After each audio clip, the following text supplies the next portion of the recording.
اپنی شرمگاہ کی حفاظت، یہ چیز بھی آپ کو کافروں میں نہیں ملے گی. آپ نے دیکھے ہندو بھگوان کی خاطر برائی سے بچ جائیں، نظر کی حفاظت کریں، زنا سے بچ جائیں، شاید کچھ لاکھوں میں کوئی ایک ہو. انگریزوں میں تو جو عیسائی ہیں، یہ پورا امریکہ یورپ تو کرسچینٹی ہے نا، یہ تو کرسچن ہے، اپنے آپ کو منہ سے بولتے بھی ہم کرسچن ہیں. کیا انہیں معلوم نہیں ہے کہ حضرت عیسیٰ علیہ السلام نے زنا کو حرام قرار دیا ہے؟ لیکن کیا بچتے ہیں؟ نہیں بھائی. تو اللہ سے ریلیشن کے بغیر آدمی زنا سے بچ نہیں سکتا ہے.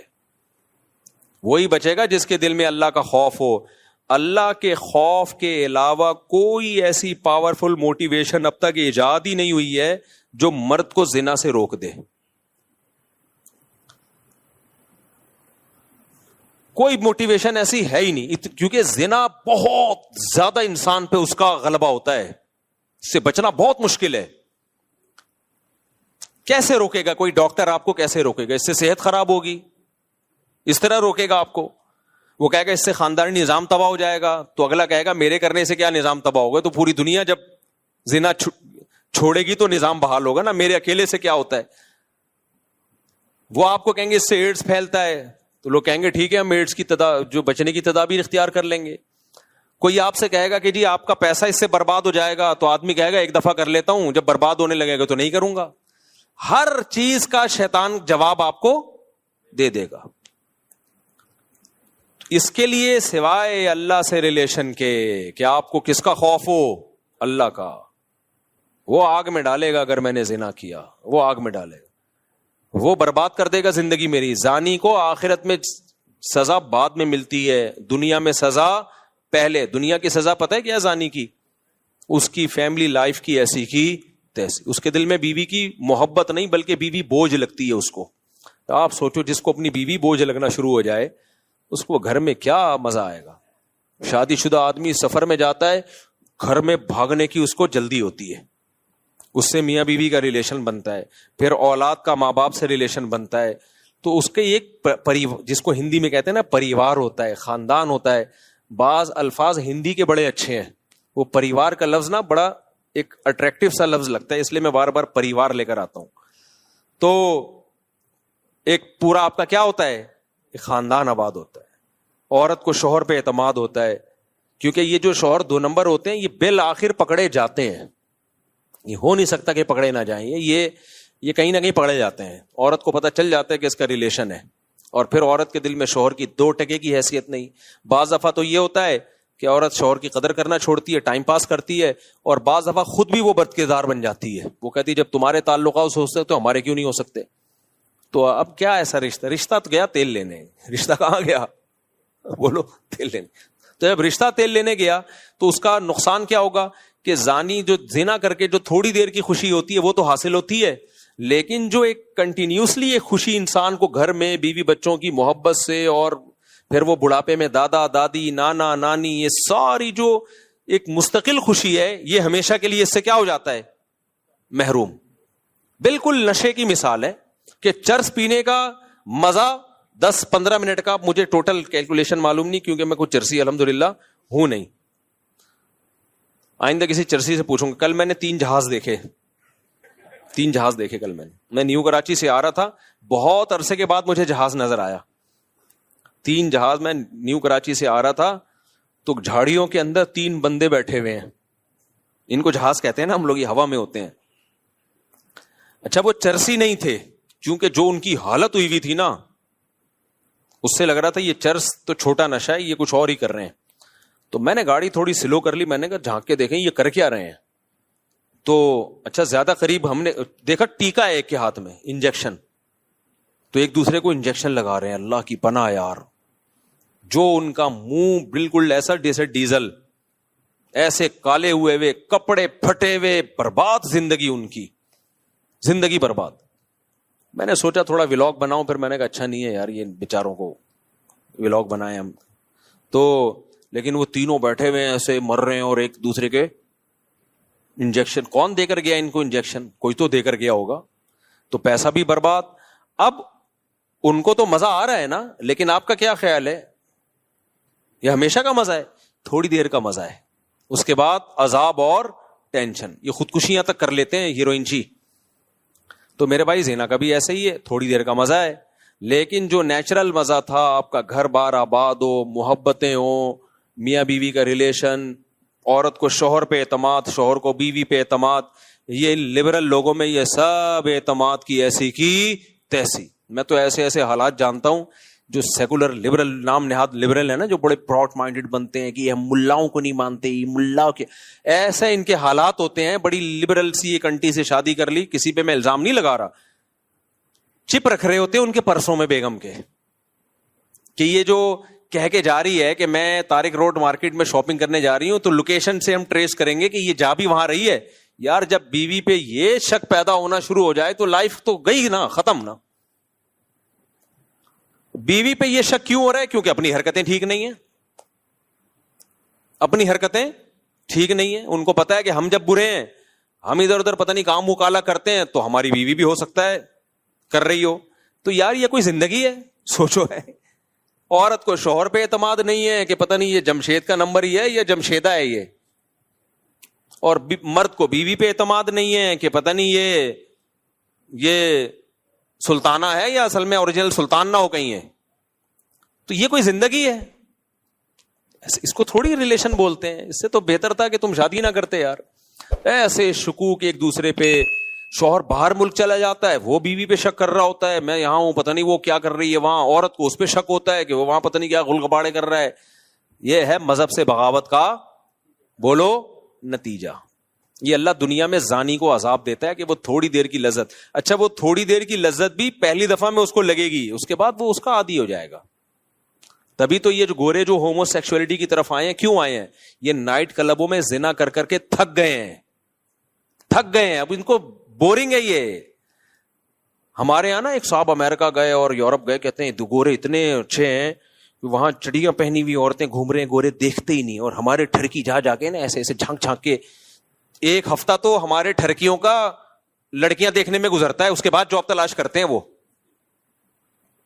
میں نے کہا یہ اس سوسائٹی کا کوئی پازیٹو پہلو نہیں ہے, یہ نامرد ہونے کی علامت ہے.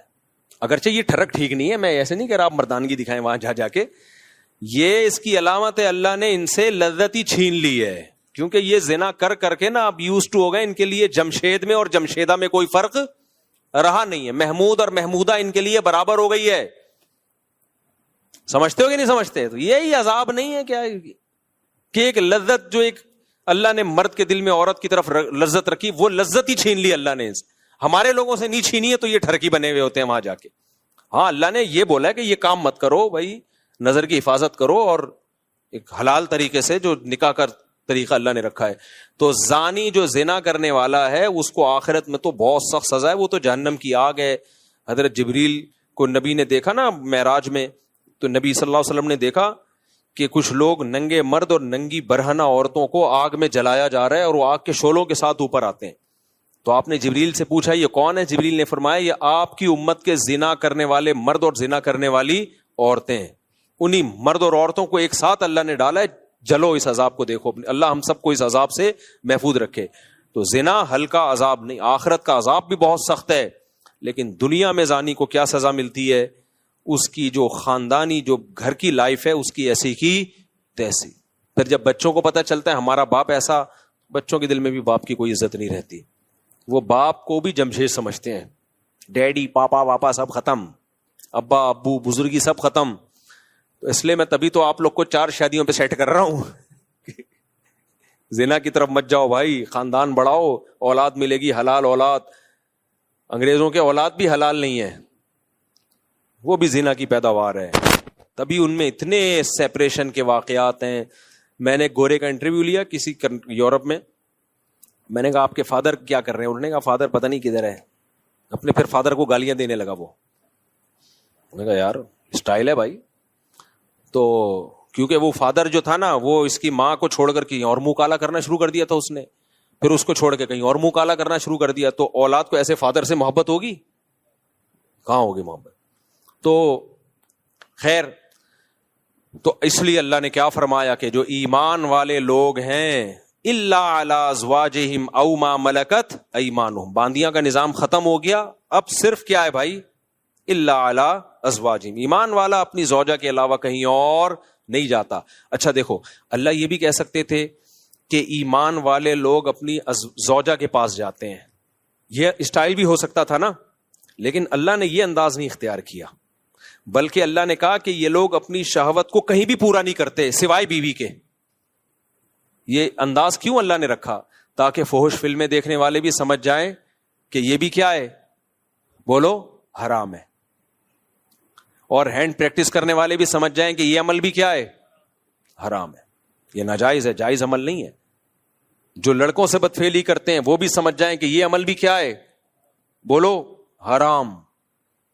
بد نظری سے اپنی خواہش پوری کرنا وہ عمل بھی کیا ہے, تصور میں کسی غیر عورت کا تصور. بعض نوجوان بتاتے ہیں ہم لیٹتے ہیں تو پھر فلم چلاتے ہیں دماغ میں, اس کی فلم پوری چلا کے اس سے لذت حاصل کر رہے ہوتے ہیں. بھائی یہ بھی ناجائز اور یہ بھی حرام ہے. تو اللہ نے صرف اور اللہ نے کہا اپنی خواہشات کو کہیں بھی پورا نہیں کرتے سوائے بیوی کے. تو جب مسلمان پہ اتنی پابندیاں, اتنی ریسٹرکشنز ہوں, تو بیویوں کی تعداد زیادہ ہونا تو بنتا ہے نا میرے بھائی, کیا خیال ہے؟ پھر اتنے پروٹوکول تو مسلمان مرد کو ملنا چاہیے نا. ایک انگریز مسلمان ہوا, جرمنی کا تھا میرا خیال ہے, اتنی بڑی داڑھی اس کی, جامعۃ الرشید میں آتا تھا. اب جب مسلمان ہوا ہے, جرمنی میں کتنی عیاشی آپ کو بتائے, مسلمان ہوا تو پھر یہاں گلشن اقبال میں کوئی لڑکی مسلمان کوئی لڑکی تھی, اس سے پھر اس کی شادی ہوئی. بڑا ماشاءاللہ داڑھی واڑی اور بڑا نیک انگریز تھا وہ. میں ملا اس سے, گپ شپ لگائی, تو مجھے کہتا ہے میں تو کروں گا 4 شادیاں. اس سے یہ ہو رہا تھا کہ میری بیوی نہیں کرنے دے رہی, حالانکہ وہ مسلمان ہے, پاکستانی مسلمان ہے. پھر وہ یہی کہنے لگا, یار ہم نے جب اتنی عیاشی چھوڑ دی اسلام کے لیے, ہم نے اتنی بڑی قربان, اور صحت بھی ایسی اس گورے کی. آپ جرمن تو ویسے ہی دیکھا ہوگا نا آپ نے, کیسے ہائٹ ہوتی ہے ان کی, اتنے چماٹ مارے تو بندہ گر جائے. تو ایک دم غصہ ہو گیا میرے سامنے بیٹھے بیٹھے. نہیں, میں نے کہا بھائی میں نے تھوڑی روکا ہے تجھے, اس کی بیوی اس کو روک رہی تھی تو اس پہ غصہ ہو رہا تھا. وہ ہم یہ ایسے کر رہا تھا انگلش میں نا, انگلش بھی جانتا تھا. وہ جرمن تھا یا پتہ نہیں فرانس کا تھا, بھی مجھے پورا یاد نہیں ہے, واقعہ بھی 15-20 سال پرانا ہے. تو پھر بھائی وہ تو پھر مسلمان کا اتنا تو بنتا ہے نا.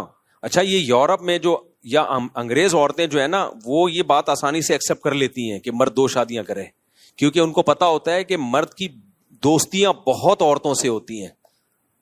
جو سیکولر لبرل لوگ ہیں, نام نہاد لبرلز کی بات کر رہا ہوں میں, یہ کرتے کیا ہے, ان کی دکھانے کو ایک بیوی ہوتی ہے, لیکن ان کی عورتوں کو بھی پتا ہوتا ہے کہ ان کے تعلقات بہت ہیں. دفتر میں ان کی جو سیکرٹری ہے وہ الگ ہے, وہ ایک الگ عذاب بنی ہوئی ہے بیوی کے لیے, وہ بھی چھانٹ چھانٹ کے رکھتا ہے, اس کی کوالیفیکیشن سے زیادہ اس کی شکل دیکھی جا رہی ہے. اور پھر باہر جا کے کیا کچھ کر رہا ہے, یورپ جا رہا ہے, فلاں ملک جا رہا ہے, پتہ نہیں کیا کر رہا ہے. تو یہ جو انگریز عورتیں ہوتی ہیں یہ زیادہ آسانی سے ایکسپٹ کر لیتی ہیں, جب یہ اسلام قبول کرتی ہیں نا, یہ ایکسپٹ کر لیتی ہیں کہ ہمارے شوہر کی دوسری بیوی ہو, کیونکہ انہوں نے وہ تباہی والا دور دیکھا ہوتا ہے, وہ دور انہوں نے دیکھا ہوتا ہے.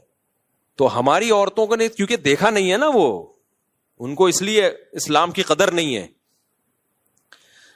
تو اللہ نے کیا فرمایا بھائی, اللہ نے فرمایا الا علی ازواجہم, مسلمان مرد کے پاس اپنی زوجہ کے علاوہ کوئی آپشن نہیں ہے. اچھا یہاں پہ ڈاکٹر لوگ ٹانگ اڑاتے ہیں. ڈاکٹر کہتے ہیں یہ ایکچولی یہ جو ہینڈ پریکٹس وغیرہ ہے اس سے ایکچولی صحت کو نقصان نہیں ہوتا, اور یہ تو وغیرہ وغیرہ جو ڈاکٹر فضول باتیں کر رہے ہوتے ہیں. دیکھو ایک چیز خوب اچھی طرح سمجھ لو, ہر چیز میڈیکل سائنس سے ثابت نہیں ہو سکتی. میڈیکل سائنس کیا کرتی ہے کہ وہ کہتے ہیں بھائی جب آپ سیٹسفائی ہوتے ہو ادھر ہو یا ادھر ہو, تو جو وہاں آپ کی باڈی میں چینجنگ آتی ہے وہی یہاں بھی آتی ہے. یعنی وہ تو اس کو بالکل ایک سمپل اس پر لے کے جا رہے ہوتے ہیں, لیکن حقیقت یہ ہے اس سے میڈیکلی بھی آپ کو نقصان ہوتا ہے, کیونکہ مینٹلی آپ ڈسٹرب ہوتے ہو. اللہ نے جو کام, نیچر کبھی غلطی کرتی ہے, مجھے ایک بات بتاؤ, فطرت کبھی 2 نمبری کرتی ہے؟ تو اللہ نے مرد کو عورت کے لیے, عورت کو مرد کے لیے پیدا کیا ہے. اگر یہ خواہش آپ کی ہاتھ کے ذریعے یا کسی اور طریقے سے پوری ہوگی تو یہ ہو نہیں سکتا کہ آپ ذہنی طور پر آپ ڈسٹرب نہ ہو, یہ ہو نہیں سکتا, یہ ناممکن ہے. اللہ نے ہمارے لیے دودھ کو پیدا کیا ہے یا چرس کو پیدا کیا ہے؟ دودھ کو پیدا کیا. دودھ پیتے رہو, مینٹلی کوئی دماغ میں کوئی خرابی آئے گی آپ کے؟ بھائی کیونکہ نیچرل ہے نا. انڈے کھاتے رہو, پراٹھے کھاتے رہو, چاول کھاتے رہو, روٹی کھاتے رہو, کچھ بھی نہیں ہوگا. آپ زیادہ مزے کے چکر میں چرس پہ آ گئے, باڈی کو نقصان ہو یا نہ ہو, سب سے پہلے کھوپڑی خراب ہوگی آپ کی. تو یہ جو ہاتھ سے خواہش پوری کرنے کی جن کو عادت پڑتی ہے, یہ مینٹلی ڈسٹرب ہوتے ہیں. اب وہ کیسے ہوتے ہیں ایک الگ ٹاپک ہے, میں زیادہ یہ اس کو ڈیپ میں جا کے نہیں بیان کرتا. ان کی شادی شدہ لائف بہرحال متاثر ہوتی ہے, یہ ہو نہیں سکتا کہ وہ متاثر نہ ہو. اب لوگ کہہ رہے ہوتے ہیں کہ مثالیں دے رہے ہوتے ہیں, فلاں کو اس کی عادت تھی لیکن شادی شدہ لائف میں کوئی متاثر نہیں ہوا. بھائی وہ یہ تو جب ہوگا جب کمپیئر کر کے دیکھو کہ جو یہ کام نہیں کرتے ان کی شادی شدہ لائف اور جو کرتے رہے ان کی لائف, دونوں میں بڑا فرق ہوگا. آپ کمپیئر کیسے کرو گے؟ تو جب انسان مینٹلی کسی اور جگہ اپنے آپ کو سیٹ کر لیتا ہے تو اس کو اس سیٹنگ سے نکلنے میں ٹائم لگتا ہے بہت زیادہ. میرے پاس کتنے نوجوان آئے ہیں جن کو عادت ہو گئی تھی, بہت زیادہ عادت ہو گئی, تو وہ اتنے ڈسٹرب ہوئے, وہ کہہ رہے ہیں ہم اسی کام میں سیٹسفائی زیادہ ہوتے ہیں. تو یہ خود ایک آپ کے یہ اس کی علامت ہے کہ آپ کی جو دماغی صحت ہے وہ بری طرح متاثر ہوئی ہے اس سے. اس لیے وقتی طور پر اگر باڈی کو کوئی نقصان ہو بھی رہا ہو نا, جیسے ڈاکٹر کہتے ہیں کہ آپ اپنی خواہشات پہ جو کنٹرول کر رہے ہو اور اس کو پورا نہیں کر رہے, تو آپ کا جسم بھی متاثر ہوگا, بھوک نہیں لگے گی, تو یہ وقتی نقصان ہے. یہ شادی کے بعد یہ سارے سائیڈ افیکٹ ختم ہو جائیں گے, لیکن اگر غلط طریقے پہ سیٹ ہو گئے نا تو وقتی طور پہ یقیناً کچھ فائدے حاصل ہو سکتے ہیں, لیکن دائمی طور پہ اس کے نقصانات ہوں گے. اور سب سے بڑی بات یہ یار, ایک چیز میں اگر فائدہ ہو بھی صحت کو بالفرض, لیکن جب ہمارے لیے وہ اللہ نے حرام قرار دے دیا تو بس مسلمان کے لیے یہ نقصان کافی ہے, یہ نقصان کافی ہے مسلمان کے لیے. صحابہ نے شراب کے بارے میں نبی سے پوچھا تھا. مشرکین مکہ کہا کرتے تھے کہ شراب میں تو بہت سارے فائدے بھی ہیں, اسلام نے شراب کو حرام قرار دے دیا, لیکن شراب پی کے باڈی میں طاقت آتی ہے, کتنے ڈپریشن ٹینشن ہو, جب شراب پیتے ہیں تو سارے غم ہم بھول جاتے ہیں. تو اللہ نے کوئی زیادہ لمبا چوڑا جواب نہیں دیا قرآن میں. اللہ نے فرمایا اثمہما اکبر من نفعہما, ان میں جو گناہ ہے وہ ان کے فائدوں سے زیادہ ہے. اور دوسری بات ایک ذہن میں یہ بھی رکھو کہ میڈیکل سائنس کا ٹاپک اخلاقیات نہیں ہے. مثال کے طور پر آپ کسی ڈاکٹر سے پوچھو کہ ڈاکٹر صاحب زنا کرنے میں صحت کو کوئی نقصان ہے, تو ڈاکٹر کہے گا نہیں بھائی, بیوی کے پاس جانا اور زنا کرنا دونوں میں ایک جیسی انرجی یوز ہوتی ہے تو کوئی نقصان نہیں ہے. یہ ڈاکٹر یہ بات کیوں کرے گا؟ اس لیے کہ اخلاقیات ڈاکٹر کا ٹاپک نہیں ہے. لیکن مذہب آپ کو بتائے گا زنا کرنے میں نقصان کیا ہے, جہنم کی آگ ہے. اگر 4 گواہوں سے ثابت ہو گیا تو 100 کوڑے ہیں, اور اگر شادی شدہ ہونا ثابت ہو گیا تو زمین میں گاڑ کے پتھروں سے مار کے ہلاک کیا جائے گا اس کو. اتنا بڑا جرم ہے یہ.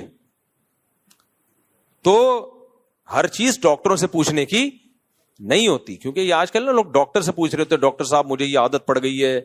ڈاکٹر کہتے ہیں وہ پتہ نہیں خود کیا کر رہا ہوتا ہے, بہرحال وہ کہتے ہیں کہ کرتے رہو. تو اور لڑکوں کو ڈاکٹروں نے اس میں بگاڑ دیا, خراب کر دیا ہے. تو ہمارے لیے بھائی اللہ کا قانون بہت ہے. ہاں یہ ضرور ہے کہ جن لڑکوں کو اس کی عادت پڑ جائے نا تو یہ عادت جلدی چھوٹتی نہیں ہے. تو جن کو عادت نہیں پڑی ہے وہ اپنے آپ کو اس عذاب سے بچائیں. اور میں گارنٹی سے کہتا ہوں کہ جب ان کی شادی ہوگی, نکاح ہوگا ان کا, وہ زیادہ اچھی لائف گزاریں گے, زیادہ اچھی لائف گزاریں گے. ایک تو وہ شادی کا انتظار کریں گے پاگلوں کی طرح, صحیح ہے نا, انتظار کریں گے وہ. تو وہ اپنے آپ کو بچائیں اس سے, یہ سوچ کے نہ کریں کہ ایک دفعہ کرنے میں کیا ہوتا ہے. جس نے اس برائی کو ایک دفعہ کیا وہ پھر پڑ گیا اس میں ہمیشہ کے لیے. تو بچائیں, جن کو عادت نہیں ہے وہ بچائیں اپنے آپ کو اس برائی سے, اور جن کو عادت پڑ گئی ہے وہ چھوڑنے کی کوشش کریں. اور یہ یقین کر لیں کہ چھوڑنے کی کوشش کریں گے تو انشاءاللہ یہ گناہ چھوٹ جائے گا. چھوٹا نہیں تو کم ہو جائے گا, کم نہیں تو شادی کے بعد چھوٹ جائے گا. لیکن اگر چھوڑنے کی کوشش نہیں کی نا تو پھر نہیں چھوٹتا یہ. تو اور چھوڑنے کی کوشش میں کیا ہے, کسی شیخ سے اصلاحی تعلق قائم کریں. حضرت فیروز میمن صاحب ہیں, شاہین اثر حضرت حکیم اختر صاحب کے خلفاء میں سے ہیں, جامع الرشید میں مولانا قاسم صاحب ہیں. کسی اللہ والے سے اصلاحی تعلق قائم کریں, اپنے خیالات کو پاکیزہ کریں. اور جب بھی گناہ ہو اپنے آپ پر کوئی سزا رکھیں, کوئی روزے کی یا کوئی صدقہ وغیرہ کی سزا رکھیں, تو اس سے آہستہ آہستہ یہ گناہ بولو چھوٹ جاتا ہے. اور پھر بھی نہیں چھوٹ رہا تو مایوس نہ ہو, کوشش نہیں چھوڑنی ہے, کیونکہ اس کوشش کا پتہ ہے کیا فائدہ ہوگا. اگر آپ نے کوشش نہیں کی تو خوب سمجھ لو اس گناہ تک نہیں رہو گے, پھر اس سے ایک اسٹیپ آگے بڑھو گے. جو ہینڈ پریکٹس کرتے ہیں زنا کی طرف پھر وہی جاتے ہیں, کیونکہ ان کو اپنی خواہش پہ کنٹرول ہی نہیں ہوتا. اس کا سب سے بڑا عذاب ہی یہی ہے, کیونکہ وہ نا بار بار ان کے جذبات بھڑکتے ہیں. جو ایک دفعہ ہمت کر کے اس برائی کو چھوڑ دیں ان کے جذبات بھڑکتے ہی نہیں ہیں, وہ کنٹرول میں آ جاتے ہیں. یہ ایسا جرم ہے, کرو گے تو کرتے رہنے کی عادت پڑے گی. پھر ایک میرے پاس ایسے نوجوان آتے ہیں ایک دن میں 6-7 دفعہ کر رہے ہوتے ہیں یہ برائی.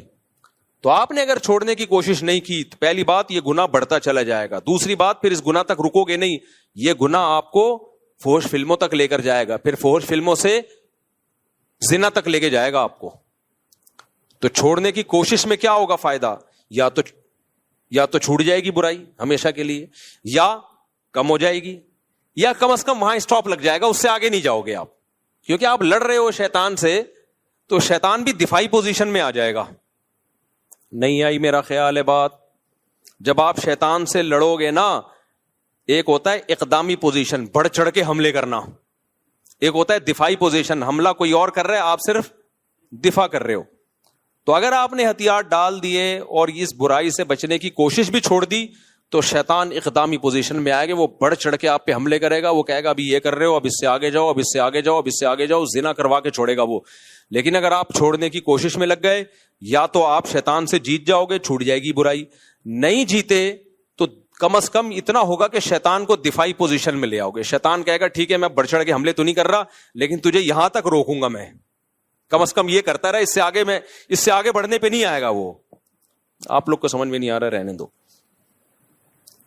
اس لیے خلاصہ یہ نکلا کہ جب بھی کسی نوجوان سے یہ گناہ ہو وہ عزم کرے میں اپنے آپ کو سزا دوں گا.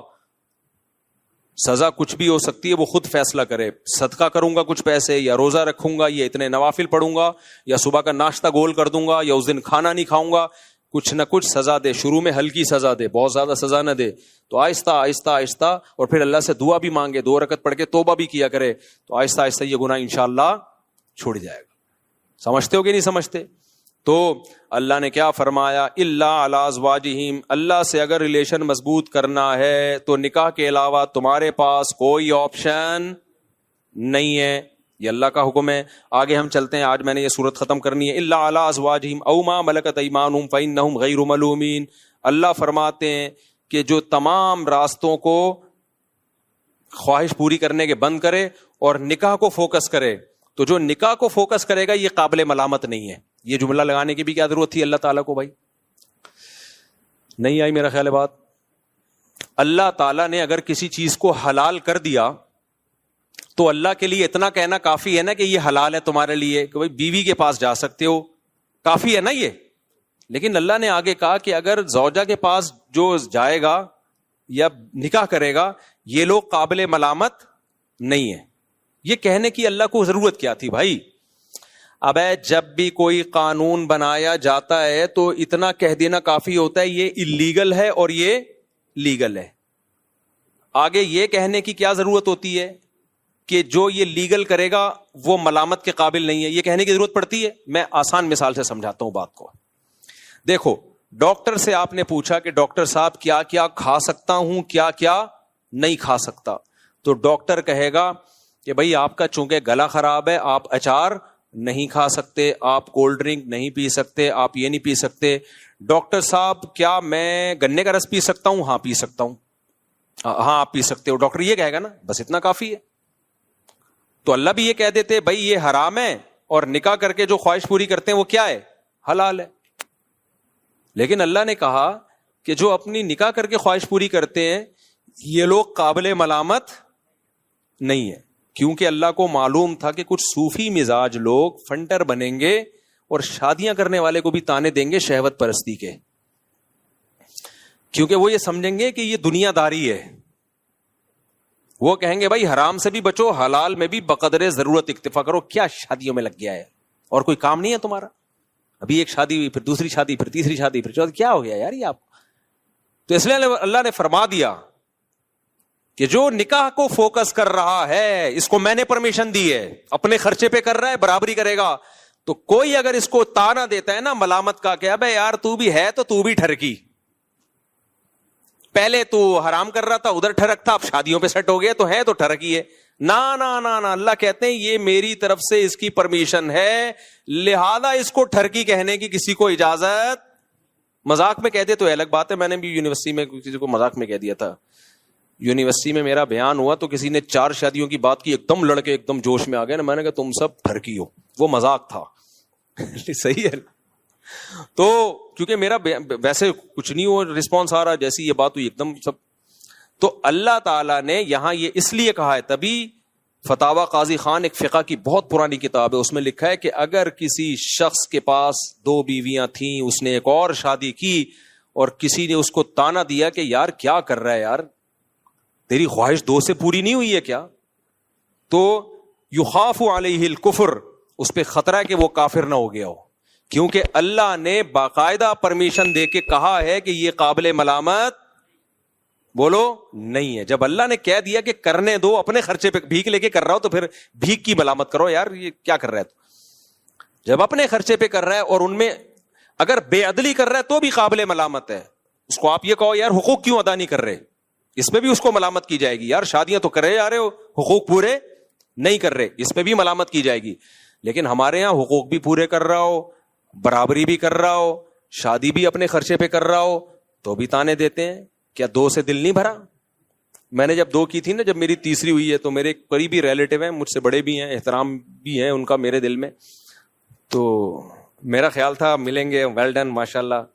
ایسے مجھے دیکھا انہوں نے, کیا ہو گیا 2 سے دل نہیں بھرا تھا کیا؟ ایسے مجھے انہوں نے کہا کہ میں عزیز تھوڑی دیر کے لیے مجھے شوق لگا, میں بہت شرمندہ ہوا کہ یار میں شاید کوئی غلط آدمی ہوں.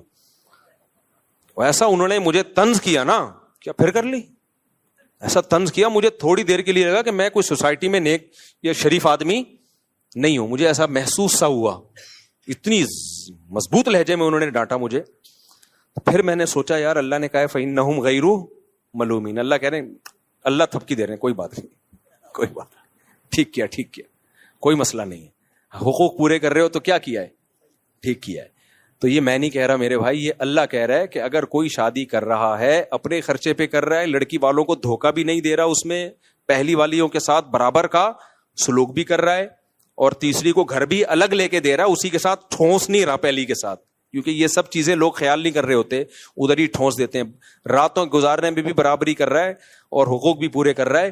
تو اللہ کہہ رہے ہیں کوئی بات نہیں, تمہیں تیسری پہ تانا مل رہا ہے, میری طرف سے تمہیں اجازت ہے چوتھی بھی کر سکتے ہو. تو اللہ نے مجھے خصوصی پرمیشن دی ہے, اس کے بعد پھر میں چوتھی کی طرف آیا. ورنہ جس طرح سے انہوں نے مجھے تانا دیا تھا نا, میں ایک دم شوق ہو گیا تھا, کیونکہ لوگ مبارکباد دے رہے تھے اور وہ آ کے انہوں نے کہا کہ 2 سے دماغ نہیں پھر کر لی. تو اب تو خاندان کے بڑے تھے وہ, تو ان کی بات کو میں سیریس بھی لیتا تھا, تو اس لیے میں تو شوق میں چلا گیا تھوڑی دیر. پھر میں نے سوچا یار میں اتنا لوگوں کو موٹیویٹ کرتا ہوں, جب میں شوق میں چلا گیا تو جو ایک عام آدمی ہے جس کے پاس اتنے دلائل نہیں ہیں, اس کی تو بیزارے کو سوسائٹی میں منہ دکھانے کے قابل نہیں رہتا ہوگا وہ, اس کو تو لوگ تانے دے دے کے مار دیں گے اس کو. تو اس لیے پھر مجھے ڈھیٹ بننا پڑا. تو یہ قرآن کی آیت کو میں اس لیے ایکسپلین کر رہا ہوں کہ بھائی حلال اگر کوئی کر رہا ہے تو وہ قابل ملامت نہیں ہے. اور اسی سے اور بھی آگے چلو, یہ ہر حلال کے بارے میں, اگر کوئی اپنے خرچے پہ نلی نہاری کھا رہا ہے, اس میں مغز ڈال رہا ہے اور اس میں نیمبو نچوڑ کے مزے کا بنا رہا ہے, حرام ہے حلال ہے, حلال ہے, اس کو بھی تانا دینا نہیں بنتا. حلال ہے بھائی, چوری کے پیسوں سے تھوڑی کھا رہا ہے. اگر کوئی اپنے پیسوں سے لگژری گھر بنائے, ایئر کنڈیشن لگائے, لان بنائے, اس میں اللہ نے اس کو پیسہ دیا, سوئمنگ پول بھی بنا لے, چاہے یہ کام مفتی کرے, مولوی کرے, عامی آدمی کرے, قابل ملامت نہیں. ہاں جب چندے کے پیسوں سے کر رہا ہو, حرام کر رہا ہو, وہ تو پھر تو کوئی بھی کرے ناجائز ہے. اگر کسی کا اپنا بزنس ہے میرے بھائی, اللہ نے اس کو دولت دی ہے, وہ کرے. کچھ لوگوں کو اس پہ اعتراض ہوتا ہے یہ بزنس کلاس میں مولانا لوگ سفر کیوں کرتے ہیں. بھائی اگر اپنے پیسوں سے بزنس کلاس میں سفر کر رہا ہے تو اللہ نے پیسہ دیا خرچ کرنے کے لیے, بچانے کے لیے نہیں دیا, تو قابل ملامت نہیں ہے. یا کسی نے اس کو انوائٹ کیا اور اس نے مہمان کے اکرام میں بزنس کلاس کا ٹکٹ کرا دیا, تو بھی قابل ملامت نہیں ہے. یہ لوگ ملامتیں کر رہے ہوتے ہیں جیلس ہو کے, جیلس ہو کے کر رہے ہوتے ہیں. دیکھو اللہ نے, ہاں یہاں لوگ ایک سوال کرتے ہیں, ہمارے نبی کی زندگی تو اتنی سادہ تھی, آپ تو گدھے پہ سواری فرمایا کرتے تھے, آپ صلی اللہ علیہ وسلم کا تو گھر اتنا سادہ تھا. اس کا جواب میں دے چکا ہوں کہ ہمارے نبی کی طبیعت اللہ نے ایسی بنائی تھی کہ آپ کو دنیا کی طرف طبعی رغبت تھی نہیں. تو جس کی طبیعت ہی ایسی ہو تو وہ نہ کرے, لیکن نارمل لوگوں کی طبیعت ایسی نہیں ہوتی. ہمارے پاس سلیمان علیہ السلام کی مثال ہے نا, حضرت سلیمان علیہ السلام بھی تو اللہ کے پیغمبر تھے, حضرت عثمان بھی تو اللہ کے نبی کے چہیتے صحابی تھے. آپ کی تو بڑی زبردست لائف تھی, بے تحاشا دولت تھی حضرت عثمان کے پاس. 400 اونٹ حضرت عثمان کے ایک ٹائم پہ مدینہ میں تجارتی مال لے کے آتے تھے. مدینہ کی زمین ہلتی تھی, پتہ چلتا تھا کسی تاجر کا مال آ رہا ہے. اتنا پیسہ اللہ نے دیا تھا حضرت عثمان کو. تو ہمارے پاس مثالیں ملتی ہیں پیسے والوں کی بھی اور پیسے نہ والوں کی بھی. تو غربت میں آپ غربت پہ راضی رہیں. دولت, میرے شیخ جو حضرت مفتی رشید احمد صاحب تھے, تہجد میں 5 پارے پڑھنے کا معمول, اور اتنا اللہ کا خوف تھا. جو پرانے لوگ ہیں جانتے ہیں کتنے بڑے پرہیزگار تھے, اور دنیا کی محبت زیرو تھی, لیکن لائف لگژری تھی بھائی ان کی. لائف کیا تھی؟ پگڑی اتنی مہنگی پہنتے تھے, کرتا ایسا سفید چمکتا ہوا, بہت مہنگا کرتا تھا. گھڑی 1985 میں 60,000 کی گھڑی لی تھی انہوں نے. اس وقت 60,000, آج سوچ لو کتنے لاکھ کی پلاٹینم کی گھڑی تھی, بہترین. وہ ان کی لگژری گاڑی ایسی تھی, کویت کے شہزادے سے خریدی تھی. سوچ لو کیا گاڑی ہوگی. ہم جب گاڑی میں بیٹھتے تھے کبھی کبھار ہمارا دل ہی نہیں کرتا تھا, ہم کیونکہ رکشے سے آتے تھے مدرسے, اور ان کی کبھی گاڑی میں بیٹھے تو اترنے کا دل نہیں کرتا تھا. تو لیکن دنیا کی محبت الگ چیز ہے, دنیا کی نعمتوں کا استعمال کرنا الگ چیز ہے. میرے کو خوراک بھی ان کی خاندانی تھی. خوراک میں سیب, بادام, انڈے, یہ ان کی خوراک تھی. اب اگر کوئی اور ان کے بارے میں مجھے یہ بتاتا تو میں سوچتا شاید وہ بزرگ نہیں تھے, دنیا پرست تھے. لیکن ہم نے تو بھائی ان کی صحبت میں کئی سال گزارے ہیں. ہم کہتے ہیں اگر وہ بھی بزرگ نہیں تھے نا, اللہ والے نہیں تھے, پھر تو اللہ والے مارکیٹ سے کیا ہو گئے ہیں, شارٹ ہو گئے.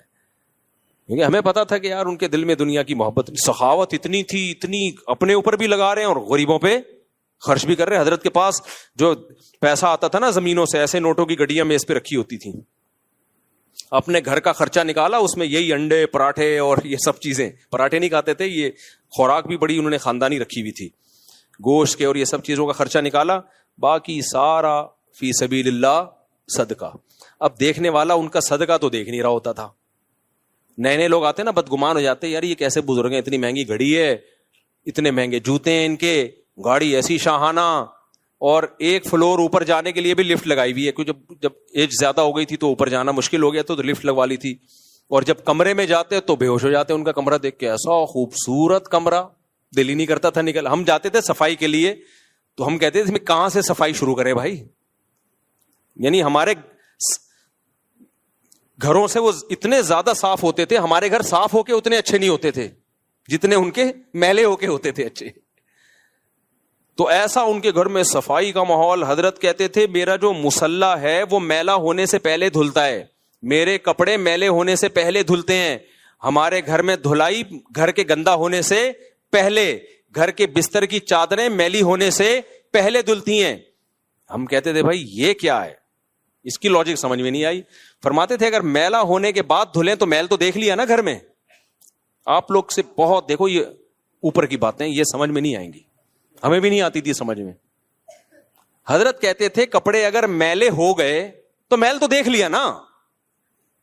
صفائی اس کو تھوڑی کہتے ہیں میل نظر آ رہا ہے, صفائی کہتے ہیں میل نظر آنے سے پہلے صاف ہو رہا ہے. تو حضرت کے گھر کی چادریں دھلتی تھی. ایک ٹائم تھا کہ اتنے وقت کے بعد اب میلی ہونے کا خطرہ شروع ہو گیا ہے, لہذا اتنے ٹائم کے بعد چادریں دھلیں گی. حضرت کا جو مصلی تھا جہاں نماز پڑھتے تھے, ایسے نماز ایسے بالکل جیسے کوئی کھمبا کھڑا ہوا ہو نا, ایسے قد بھی ماشاءاللہ اونچا تھا. پنجابی تھے نا تو بڑے چودھری ٹائپ کے, ان کا حضرت کا مزاج بھی ایسا ہی تھا. تو وہ کپڑے میلے ہونے سے پہلے دھل رہے ہیں, ایسی صفائی اور خوشبوئیں, وہ بھائی ان کی خوراکیں. تو اگر کوئی مجھے ان کے بارے میں بتاتا اور میں نے ان کی صحبت میں خود ٹائم نہ گزارا ہوتا, میں کیا کہتا, فوراً فتویٰ لگا دیتا یہ دنیا پرست ہیں, معاذ اللہ عیاشی کر رہے ہیں. لیکن ہم نے ان کا اللہ سے تعلق دیکھا ہے, اسی کے بعد ہمیں اندازہ ہوا بھائی دنیا رکھ کے بھی اللہ والا بنا جا سکتا ہے, کو دیکھ کے اندازہ ہوا, اور انہوں نے ایک مثال قائم کی. تو اس لیے, اور اگر تم چاہتے ہو کہ نبی جیسی ہی زندگی ہو تو پھر تو میرے بھائی جو ہماری زندگی ہے, پھر تو غریب کی زندگی بھی بڑی لگژری ہے. پھر تو ایک کمرے کا چھوٹا سا کچا مٹی کا گھر بناؤ. پھر تو جن علماء کے پکے گھر ہیں نا, چاہے کرائے پہ ہوں, وہ بھی غلط کر رہے ہیں. پھر تو اکانومی کلاس میں سفر بھی غلط ہے. پھر تو پیدل جاؤ گدھے پہ بیٹھ کے, اور جو کی روٹی کھاؤ وہ بھی ایک ٹائم. اور گھر آپ کا اتنا چھوٹا ہو کہ آپ اگر نماز میں سجدہ کریں تو آپ کی زوجہ کو پاؤں سمیٹنے پڑے, اتنا چھوٹا گھر ہو, اور اس میں ایئر کنڈیشن کیا, پنکھا بھی نہ ہو. ہمارے نبی کے گھر میں پنکھا بھی بولو نہیں تھا, اور ایک ہی پیالہ تھا, اسی میں کھانا, اسی میں پانی, اسی میں دودھ. تو اتنی سادگی آج کون افورڈ کر سکتا ہے؟ تو تم اپنے مولاناؤں کو مشورے وہ دیا کرو جو خود افورڈ کر سکو. ایک واقعہ سنا کے بات کو سمیٹتا ہوں. ایک دفعہ ہارون رشید کے دور میں ہارون رشید گھوڑے پہ جا رہا تھا, بڑی زبردست شاہی سواری. تو ایک شخص آیا, اس نے ہارون رشید کے گھوڑے کی لگام پکڑی, یا لوگوں کو, گارڈ وارڈ کو, اس کو بولا مجھے ہارون رشید سے ایک سوال پوچھنے دو خالی. گارڈوں نے اجازت دے دی. وہ آیا ہارون رشید سے, کہنے لگا بتا تو زیادہ بہتر ہے یا عمر بن خطاب بہتر تھے؟ ہارون رشید نے کہا یار عمر بن خطاب تو, وہ عمر بن خطاب تھے بھائی, وہ زیادہ بہتر تھے. تو اس شخص نے کہا عمر بن خطاب کے کپڑوں پہ پیوند لگے ہوتے تھے, وہ گدھے کی سواری کرتے تھے, گھر میں روٹی نہیں تھی, کوئی یہ پورا پروٹوکول نہیں تھا, اور تو ان سے 1000 گنا کمتر ہے. اپنی سواری, اپنا لباس دیکھ اور اپنی لگژری لائف دیکھ, تجھے شرم نہیں آتی؟ وہ ہارون رشید نے بڑا خاندانی جواب دیا. ہمارے استاذ یہ جواب اپنے الفاظ میں بیان کرتے تھے. پہلے میں ہارون رشید کے اپنے الفاظ بتا دوں, پھر ہمارے استاذ کے الفاظ بتاؤں. ہارون رشید نے کہا کہ حضرت عمر کی حکومت تھی ابو ہریرہ پر رضی اللہ عنہ, اور بلال حبشی پہ. اگر حضرت عمر کے کپڑوں پہ 10 پیوند ہیں تو ابو ہریرہ کے کپڑوں پہ 15 پیوند ہوں گے, ٹھیک ہے نا. اور کہا میری حکومت تم جیسے بےغیرتوں پر. ہمارے استاد اس میں بےغیرت کا لفظ بڑھاتے تھے, ایک استاذ الو کا پٹھا بڑھاتے تھے, ایک بےغیرت. اور کہا میری حکومت تم جیسے الو کے پٹھوں پہ. تم خود تو اتنے 1000 گز کے گھر بنا کے رہتے ہو بھائی, اور کوئی ایک پیوند کا نہیں, اور بادشاہ کے بارے میں چاہتے ہو پھٹے پرانے کپڑے پہن کے گدھے پہ گھومے ہو. تو کہا اس جیسی رعایا ہوگی تو ہم بھی انہی جیسے بن جائیں گے. تو وہ چپ ہو کے چلا گیا پتلی گلی سے. تو اس لیے میرے بھائی یہ مولوی جو بنتے ہیں نا, یہ اسی سوسائٹی سے بن کے سوسائٹی مارکیٹ میں آتے ہیں, سمجھ رہے ہو. یہ کوئی ایسا نہیں ہے کہ نبی صلی اللہ علیہ وسلم کی اولادیں یا صحابہ آج مولوی بن رہے ہیں. تو آج جو مولانا بن رہے ہیں وہ اسی سوسائٹی سے نکل کے آتے ہیں. تو جیسی پبلک ہوگی مولانا بھی اسی ٹائپ کے ہوں گے. تم خود کباب پراٹھے کھاؤ اور جاوید نہاریوں میں انگلیاں ڈبو ڈبو کے کھاؤ, اس میں نیمبو بھی نچوڑو, اور مولوی کو بولو کہ یہ دال کھائے گا, میں تو یہ برداشت نہیں کروں گا بھی کسی قیمت پہ. ہم تو کسی قیمت پہ, ہم جب مولوی ہیں بھائی ہم بھی ڈبو اپنے خرچے پہ کھا رہے ہیں نا, تو ہم بھی نیمبو بھی نچوڑیں گے, اس میں نلی بھی ڈالیں گے. میں جب نہاری تیار کرواتا ہوں تو آپ دوستوں سے پوچھ لو, میں بولتا ہوں نلی الگ سے ڈال اس میں, اور مغز الگ سے ڈال, اور گریوی شروع میں ہی لے آ, گریوی شروع میں ہی لے. تو اس لیے بھائی یہ مولانا بھی اسی سوسائٹی کی پیداوار ہیں. ان کو بیچاروں کو اتنے مصیبت کا مکلف کیوں بنا رہے ہو؟ ان کو بھی جینے کا حق دو, حرام نہ ہو بھائی. یہ نہیں کہ اب وہ سیٹنگیں بھی شروع ہو رہی ہیں اور چندے کا پیسہ کوئی کھانا شروع کر دے, نا, اس میں تو مولوی ڈبل مجرم ہوگا. ایک عام آدمی چوری کرتا ہے, ایک درجے کا مجرم. کوئی مولوی اگر چندے کے پیسے سے گھر بنا رہا ہے اور اپنا ذاتی گھر, یا وہ کرپشن کر رہا ہے, اس کی سزا اس کو پکڑو ضرور, اس کو نہیں چھوڑو. اس کو تو میں لوگوں کو کہتا ہوں نہیں چھوڑو.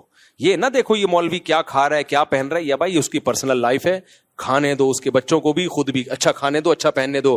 لیکن میرے بھائی اگر مسجد میں کوئی مولانا یا مدرسے میں کوئی کرپشن کر رہا ہے, آپ اس سے پوچھ رہے ہیں یہ گاڑی آپ نے کہاں سے لی, وہ جواب ہی نہیں دے پا رہا اس کا. حضرت آپ کی تو اتنی آمدن ہے نہیں, تو کسی نے ہدیہ دیا ہے آپ کو, تو ذرا بتا دیں کون ہے جو اتنا بڑا دل کر کے پوری گاڑی ہدیہ دے دی, گفٹ دے دی, کون ہے. تو یہ انتظامیہ کا فرض بنتا ہے وہ پوچھے, اور اگر وہ اس کو واضح نہ کر سکے تو بھائی اس کا مطلب یہ 2 نمبری ہو رہی ہے. پھر کیا ہوتا ہے, پھر میں بتاتا رہتا ہوں, پھر آپ اس مولانا سے پوچھتے ہیں یہ چندے کے پیسوں کا, وہ پھر پتہ ہے کیا جواب دیتے ہیں, علماء کا احترام.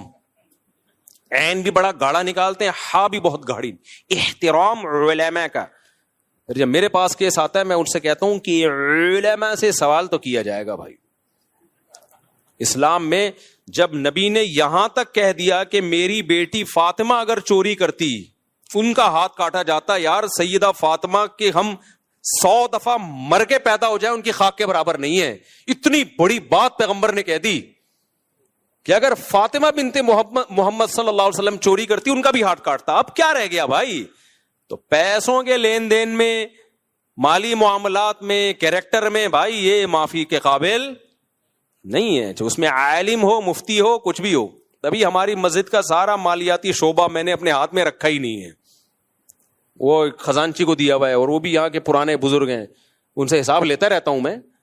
لیکن یہ کہ وہ تاکہ کوئی مجھ پہ انگلی نہ اٹھائے. اور جو ابھی ہم نے مفتی طارق مسعود فاؤنڈیشن بنائی ہے نا, اس کا پیسہ بھی ایک آدمی کے ہاتھ میں نہیں رکھا. میں چاہتا سارا آ رہا ہے میرے اکاؤنٹ میں, اپنے پاس رکھتا میں. بدگمانیاں ہوتی, انگلیاں اٹھتی. بھائی ایک آدمی نہیں ہے, پوری ایک ٹیم بنا دی ہے کہ سب کے صلح مشورے سے یہ پیسہ خرچ ہوگا, اور ایک آدمی کی انڈیویجول رائے اس میں نہیں چلے گی. تو یہ سب چیزیں مسجد کا امام ہو, مدرسے کا ہو, سب کو کرنا پڑے گا. کیونکہ بعض لوگ بڑے اس میں فراڈی ہوتے ہیں. میں نہیں کہہ رہا امام اور محتمم فراڈی ہوتے ہیں, نہ, فراڈی لوگ بھی مدرسے کے محتمم بن جاتے ہیں. بعض دفعہ فراڈی لوگ بھی مسجد کے امام بن جاتے ہیں. تو اس میں پھر علماء اور احترام یہ ہوا نہیں چلے گی. ان سے بولو بھائی سسٹم میں سب آئیں گے, پورا حساب ہوگا, اور ایک آدمی کے پاس یہ اتنی بڑے مالیاتی نظام ہونا نہیں چاہیے. ایک آدمی کے پاس نہیں ہو, یہ آپ کتنے ہی نیک ہیں پھر بھی نہیں ہوگا. کیونکہ نبی صلی اللہ علیہ وسلم نے ہمیں بدگمانی کے مواقع فراہم کرنے سے بھی منع کیا ہے. دیکھو آپ صلی اللہ علیہ وسلم اپنی ایک زوجہ کے ساتھ اندھیرے میں کھڑے ہوئے تھے, ایک صحابی گزرے, آپ نے ان صحابی کو بلا کے کہا یہ میری زوجہ ہے. ان صحابی نے کہا یا رسول اللہ میں تھوڑی آپ پہ شک کروں گا. لیکن نبی نے ان کو شک کا جو شیطان کو جو وسوسے کا موقع تھا وہ بھی کیا کر دیا, دور. تو یار پیغمبر اپنے بارے میں وضاحتی بیان دے رہے ہیں کہ بھائی یہ میری زوجہ ہے, یہ نہ مت سمجھ لینا کوئی نامحرم عورت ہے. تو جب پیغمبر اپنے بارے میں وضاحتی بیان دے رہے ہیں تو مدرسے کا محتمم یا مسجد کا امام, اس سے کیوں نہیں پوچھا جائے گا جناب یہ اتنا پیسہ آ رہا ہے, آپ تو کوئی حساب ہی نہیں دیتے. وہ بندے آتے ہیں, نوٹوں کی گڈی پکڑائی اور پتلی گلی سے نکل لی ہے. یا آپ کو ذاتی کوئی ہدیہ دے رہا ہو, آپ جانے وہ جانے, یہ کیا ہے؟ تو مسجد کا ہے, یہ مدرسے کا ہے. تو آپ نے ٹیم ہونی چاہیے. اچھا بعض لوگ ٹیم کو بٹھاتے ہیں, وہ ٹیم کا کام بس سائن کرنا ہوتا ہے, اس کو کوئی پوچھنے والا اس سے نہیں ہے. اس کو ایک بس آڈٹ کرنے کے لیے اکاؤنٹنٹ کو وہ بیوقوف بنانے کے لیے بٹھایا ہوا ہوتا ہے. تو یہ اس کی شریعت میں اجازت. ان چیزوں پہ اعتراض کرو, نہاری پہ اعتراض مت کرو. بزنس کلاس میں سفر کر رہا ہے اس پہ اعتراض مت کرو. کوئی گاڑی میں گھوم رہا ہے اس پہ اعتراض مت کرو. یہ اعتراض بنتا نہیں ہے, پھر گدھے پہ لانا پڑے گا اس کو, کیونکہ اس سے پہلے پھر وہ تو سائیکل پہ بھی جائے گا. تو نبی کے دور میں تو بھائی سائیکل بھی نہیں تھی, لوگ گدھے پہ سواری کرتے تھے. تو پھر تو بہت ہی آپ کو اس زمانے کے حساب سے تو پھر کوئی تقوی کوئی اختیار کر ہی نہیں سکتا. تو شریعت کا ایک سیدھا سادہ اصول ہے بھائی, اللہ نے کہہ دیا لما تحرم ما احل اللہ لک, 28واں پارہ, کہ جو چیز اللہ نے حلال کی ہے اسے دنیا میں کوئی حرام نہیں کر سکتا. تو حلال جب پراٹھا بھی حلال ہے, 2 انڈے کھائیں 3 انڈے کھائیں, نہاری بھی حلال ہے, مرغی کی بوٹیاں بھی کیا ہے, لیگ پیس بھی کیا ہے حلال ہے, اور تفریح کے لیے سوئٹزرلینڈ جانا بھی کیا ہے حلال ہے, کشتی میں گھومنا بھی کیا ہے. جتنے کام میں نے کیے نا سارے بتا رہا ہوں میں. امریکہ میں وہ اوپن سی میں گھومنا بھی کیا ہے حلال ہے, اگر کوئی گھوم رہا ہے. سوئمنگ بھی کیا ہے حلال ہے, ہارس رائڈنگ بھی کیا ہے بھائی حلال ہے. تو ان چیزوں پہ اعتراض کر کے اپنا ٹائم ضائع مت کرو, میری صحت پہ اس سے کوئی فرق نہیں پڑتا. صحیح ہے نا. میں پھر بھی یہ کام جو اللہ نے جتنی مجھے توفیق دی ہے میں کروں گا, چندے کے پیسوں سے نہیں کروں گا, بس یہ آپ کو بتا دوں میں. تو خلاصہ, آج بھی صورت ختم نہیں ہوئی, ٹائم ہمارا پورا ہو گیا. خلاصہ یہی نکلا کہ اللہ سے ریلیشن کے لیے 2 کام کرنے پڑیں گے, ایک نماز کی پابندی اور ایک اپنی خواہشات کو حلال تک محدود رکھنا, بد نظری سے حفاظت, زنا سے حفاظت. یہ دونوں کام کیے بغیر اللہ پھر آپ کے ریلیشن کو ریلیشن مانتا نہیں. آج کیا ہو رہا ہے, لوگ ایسے کچھ رسومات بس پوری کر رہے ہوتے ہیں, ربیع الاول میں کر لیں گے, کچھ محرم میں کر لیں گے, کچھ قرآن خوانیاں کر لیں گے, اور سمجھتے ہیں کہ بس ہم تو بڑا مذہبی گھرانہ ہے ہمارا. مذہبی گھرانہ اس کو نہیں کہتے, مذہبی گھرانہ 9:15 پہ نماز ہے, بس ٹائم تو ہو گیا, کافی ہو گیا. تو اللہ تعالی ہمیں سمجھنے کی, عمل کرنے کی توفیق عطا فرمائے. الا علی ازواجہم او ما ملکت فانہم غیر مؤمنون فمن ابتغى وراء ذلك فاولئک هم العادون. آگے پھر آیت میں نے اگلے ہفتے آگے سے شروع کرنی ہے, دوبارہ یہ نہ ریپیٹ کر دوں میں. والذین هم لاماناتہم وعہدہم راعون, یہ مجھے یاد دلانا اگلے ہفتے یہاں سے شروع کرنا ہے کہ ایمان والوں کی ایک اور علامت ہے ایگریمنٹ کی پابندی. جو زبان ہے اس کے پکے ہوتے ہیں. آج یہ بھی ایک بہت بڑا عذاب ہماری سوسائٹی میں آ گیا ہے کہ مسلمان کی زبان ایک ہے ہی نہیں. آپ ٹھیکیدار کو پیسے دے دو ایڈوانس میں, رلا دے گا, آپ کا گھر نہیں بنا کے دے گا. آپ بولو کہ قبر بنا دے یار, وہ سستے میں بن جائے گی, گھر رہنے دے. اتنا رول آئے گا نا وہ, ایڈوانس پیسے پکڑا دو آپ. امریکہ یورپ میں یہ ہوتا ہے کہ اگر آپ نے ایڈوانس پیسے دے دیے نا, وہ سارے کام کو چھوڑ کے سب سے پہلے آپ کا کام کرے گا. وہاں ملکوں میں, جاپان میں یہی ہے. وہاں لوگ بتاتے ہیں کہ ہمیں جب کوئی کام جلدی کرانا ہوتا ہے ہم ایڈوانس میں سارے پیسے پکڑا دیتے ہیں. پھر وہ لوگ ایگریمنٹ کی پابندی کرتے ہیں, ان کی تربیت ہوئی ہوئی ہے اس بارے میں. وہ سارے کام چھوڑے گا, پہلے آپ کے کام کرے گا. ہمارے ہاں اگر آپ نے اچھے اخلاق کا مظاہرہ کرتے ہوئے کسی کو ایڈوانس میں پیسے پکڑا دیے. ہمارے ایک سعودی دوست تھے, انہوں نے یہاں ڈیفینس میں بزنس کرنا تھا, ہوٹل کھولنا تھا. ان کو سعودی عرب کا تجربہ تھا کہ یار ایڈوانس میں پیسے دو تو فوراً بن جاتا ہے. انہوں نے ادھر ڈیفینس میں ہوٹل کے ایڈوانس میں پیسے ٹھیکیدار کو پکڑا دیے. اب تک رو رہا ہے وہ بندہ, 3 سال ہو گئے. میں نے کہا ہوٹل تو گیا تیل لینے, تمہارے پیسے واپس مل جائیں نا, جس دن تمہارے پیسے واپس مل جائیں تو بول دینا کہ مفتی صاحب بیان میں غلط بیانی سے کام لیتے ہیں, پیسے بھی واپس نہیں ملیں گے. بولے مفتی صاحب کو تو معلومات ہے ہی نہیں, اتنا نیک آدمی, اس نے پیسے واپس کر دیے. تو میں نے کہا پیسے بھی گئے, ہوٹل بھی گیا. تو یہ ایگریمنٹ ہمارے یہاں ماشاءاللہ یہ چل رہا ہے. مسلمان ایگریمنٹ کا پکا ہوتا ہے بھائی, اس کے بغیر اللہ آپ کے دین اور مذہب کو اللہ مانتا نہیں ہے. تو چند رسومات کا نام نہیں ہے اسلام. یہ اخلاقی جب تک اوصاف میرے اور آپ کے اندر پیدا نہیں ہوں گے, اس وقت تک اللہ ہمیں اپنا ماننے کے لیے تیار